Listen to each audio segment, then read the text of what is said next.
Oke, halo guys, welcome back to Korea Remit bersama orang Korea yang medok. Oke, Pol-Pol kembali lagi di konten detektif Remit dan kali ini aku mau membawakan cerita yang Pol-Pol bakal mikir yang jahat yang ini atau yang ini. Pasti kayak bolak-balik, tapi ujung-ujungnya bois pasti kayak gitu.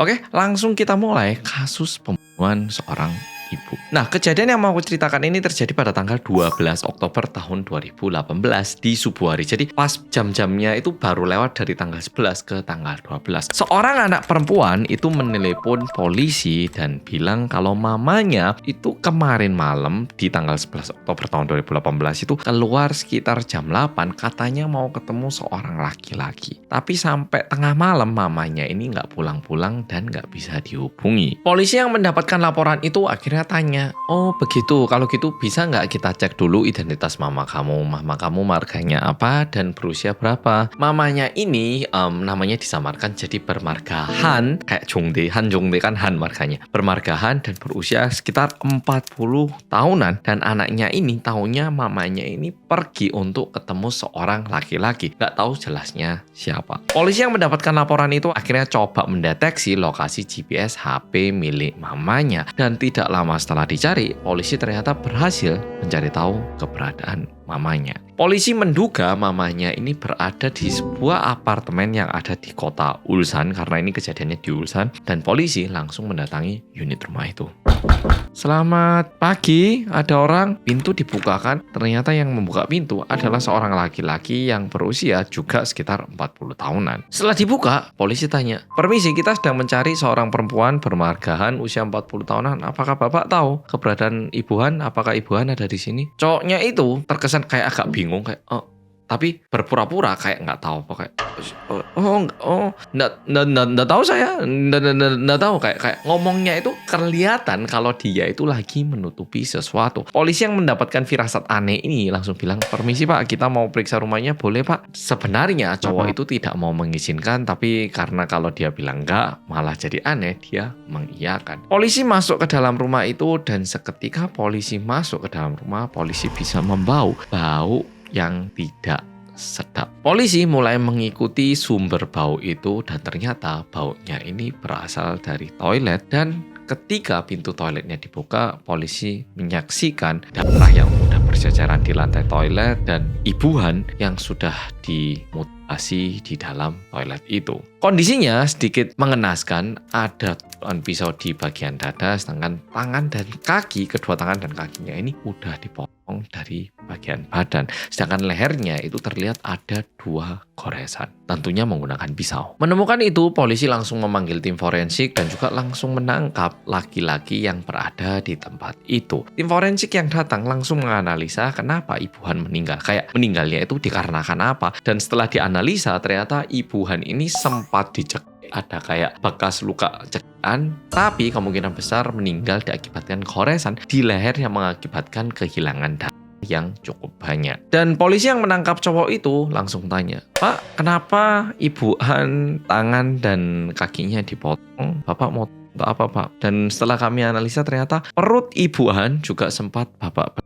Apa tujuannya pak? Cowok itu menjawab seperti ini, sebenarnya rencana saya potong lalu mau saya buang di hutan pak, mau saya kubur, ya seperti itu pak. Polisi yang mendengarkan itu tidak bisa paham sehingga polisi memindahkan orang ini ke kantor polisi dan mulai diinvestigasi lebih lanjut. Sesampainya di kantor polisi, polisi tanya, Pak, motif bapak membunuh Ibu Han apa dan apa alasannya dan bagaimana bapak bisa bertemu dan kenapa bapak membunuh Ibu Han di rumah bapak sendiri. Cowok ini tidak menutupi kasusnya, malahan memberitahu apa yang terjadi. Cowok itu menjawab seperti ini, Ibu Han itu udah ngerampas uang saya banyak pak.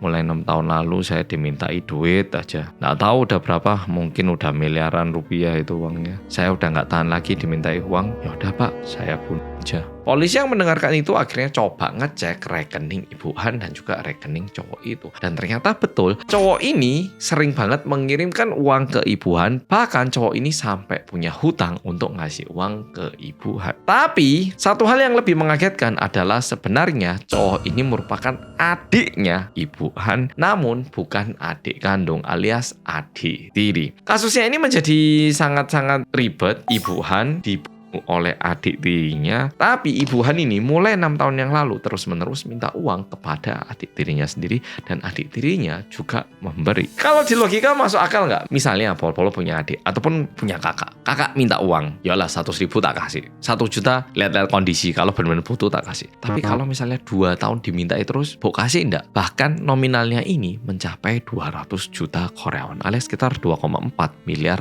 rupiah. Bok kasih nggak? Lek misalnya aku kaya ya enggak apa-apa. Tapi kalau pada normalnya uang segitu itu nominalnya cukup besar, dan jujur ini bukan nominal yang mudah bisa diberikan oleh seseorang ya toh. Dan di luar itu tim forensik pun sebenarnya agak bingung kenapa ada luka tusukan di dada lalu ada luka koresan. Karena kalau berdasarkan profiler, luka menusuk itu dikarenakan rasa marah biasanya kayak gini. Tapi kalau gores di sini ini merupakan sebuah tindakan yang kayak aku mau mengakhiri hidup kamu dengan pasti. Jadi kalau nusuk itu lebih ke arah marah, mungkin ke arah emosional yang sementara. Tapi kalau menggores ini merupakan sebuah tindakan kriminal yang udah direncanakan. Biasanya agak beda. Nah, sehingga polisi tanya lagi, kenapa ada 2 luka yang berbeda? Dan cowok itu bilang kayak gini. Awalnya dia itu dimintai uang lagi sehingga dia marah. Nah, dia mulai nusuk dada Ibu Han ini. Dan Ibu Han yang dadanya itu bilang gini katanya ke adiknya, oke, berhenti di sini. Kalau kamu lapor ini ke 911, aku bisa selamat. Wis, aku nggak bakal minta uang kamu lagi. Aku bakal bilang kalau aku tadinya itu berusaha bunuh diri tapi diselamatkan sama kamu. Oke, sampai sini aja dek. Bisa nggak sampai sini? Tapi cowoknya ini bilang sendiri ke polisi bahwa dirinya yang bilang nggak, aku nggak mau tahu, dan baru dia menggoreng ataupun memotong leher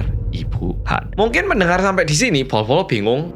Oh, Ibu Han kayak gitu sih. Kalau kayak gitu adiknya ya mangkel no. Masih itu adik tiri kok jahat banget kakak tirinya. Nah, pasti ada Pol yang mikir kayak gini. Tapi yang lebih mengerikan, kenapa mulai 6 tahun yang lalu? Bukan dari 20 tahun yang lalu ataupun mulai usia dewasa. Apalagi mereka udah usia 40 tahunan ya toh. Ternyata aku dengar ini pun tidak bisa percaya. 6 tahun yang lalu, adiknya Ibu Han ini pernah berusaha untuk membayar putrinya Ibu Han untuk melakukan hubungan seksual. Bingung toh. Aku ya denger ini kayak, ya apa sih? Memang pada akhirnya anaknya Ibu Han sama adiknya Ibu Han ini tidak melakukan apa-apa. Tapi adiknya itu udah nawarin uang ke anaknya Ibu Han. Dan dikarenakan kejadian ini, Ibu Han itu mulai mengancam adik tirinya dengan ancaman, kalau kamu nggak ngasih uang, tak sebarin loh apa yang kamu lakukan 6 tahun yang lalu. Dan dikarenakan itu, adiknya ini mulai ngasih uang. Oke, pasti Pol mikir, loh setelah sing jahat adiknya, kakaknya.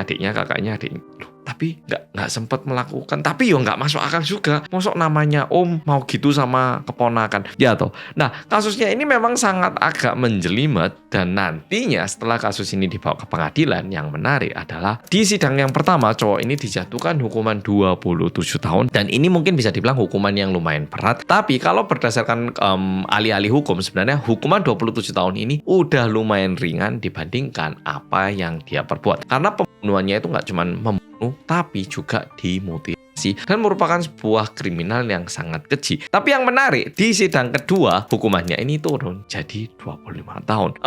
Aku nggak tahu bagaimana Pol berpendapat tentang 25 tahun ini, tapi 25 tahun itu bisa dibilang waktu yang panjang, bisa dibilang waktu yang singkat, tergantung bagaimana kita melihatnya. Tapi kalau berdasarkan ahli hukum, melihat kasus yang begitu kejam kayak gini, sebenarnya hukuman 25 tahun itu sudah sangat diringankan, dan kemungkinan besar pengadilan pun menggarisbawahi korban yang telah merampas uang pelaku selama 6 tahun dan jumlahnya udah cukup banyak. Dan di luar itu, profiler juga menduga kemungkinan besar kenapa adiknya itu tetap membunuh kakaknya meskipun kakaknya udah nawarin kalau kakaknya itu bakal bilang kalau dirinya itu berusaha bunuh diri tapi diselamatkan adiknya. Karena kemungkinan besar itu yang terjadi 6 tahun yang lalu. Waktu adiknya melakukan kesalahan yang fatal, mungkin kakaknya bilang nggak apa-apa. Tapi habis itu adiknya ini mulai diperes setiap hari hingga 6 tahun. Dan adiknya ini mungkin kepikiran di waktu itu dia lagi marah, jadi dia tusuk pisau karena dimintai uang. Tapi setelah kakaknya bilang kayak gini, emosinya ini jadi lebih naik lagi. Karena dia teringat, selama 6 tahun ini loh, uangku 2 miliar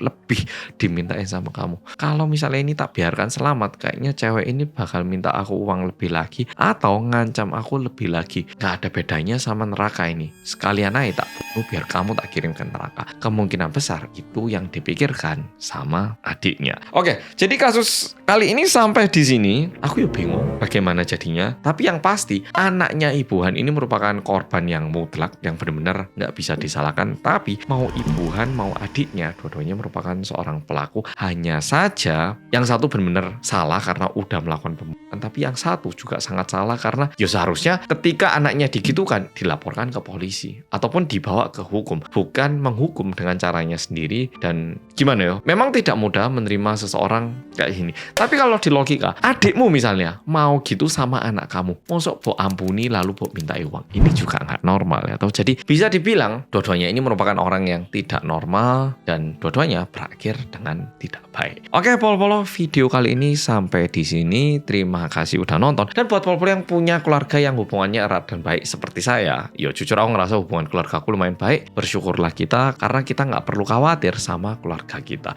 Justru waktu kita butuh bantuan sebelum bilang mungkin udah dibantu. Dan kalaupun nggak bisa bantu, kata-katanya bakal meringankan beban kita. Oke, pol-polo, makasih udah nonton dan sampai jumpa di video